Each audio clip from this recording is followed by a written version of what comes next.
When you step into Bella's, it's not just stepping into an Italian restaurant. The food, the flavors, the atmosphere, it's all a culinary experience straight from Italy. Bella's was started because of a lack that we felt. I said to my wife, we're missing something here in Charlottesville. And what we're missing is the family-like atmosphere that we have when we go visit my mother and father-in-law, which their pictures are up on all over the place here. I flew my mother and father-in-law in from Rome, Italy. They did all the cooking, so my mother-in-law would speak to my wife in Italian. She'd translate the chef back there, and we came up with a menu. One of the biggest aspects Bella's emphasizes is its culinary experience, and that's incorporated at every level.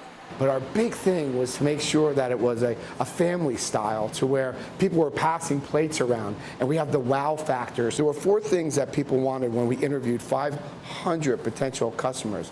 And number 1 was the food, number 2 was the service, number 3 was the atmosphere, and number 4 was the price. And I think Bella's restaurant hit all 4 of those. Part of that experience is recreating an Italian authenticity, and in the culinary world, the Italian experience is very different than the American. One thing about Rome, and I love my in-laws, but when I go over there, I mean, dinner starts at 7 and it doesn't end till midnight. And it's just this everyday thing that we do not have here in America. I've noticed that with our seatings, that most people are staying here between an hour and 45 to 2 hours. That's a lot for a restaurant. The national average is about an hour and 15, an hour and 25, and people just spin and they're in and out and in and out. When they come to Bella's with the Frank Sinatra playing, the wood floors, the brick interior, the big food, it slows everybody down. What do you think is the biggest thing Americans have done to kind of Americanize Italian food? Yeah, that's great.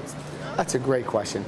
Instead of using bechamel cheese, which is expensive and it's creamy, they use ricotta cheese.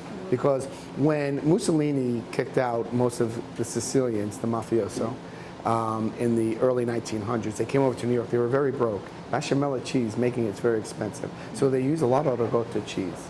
So I think the biggest thing are the sauces and how they stuff their cheesies.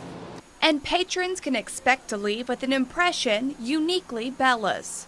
And so we wanted to bring that Roman dining experience here.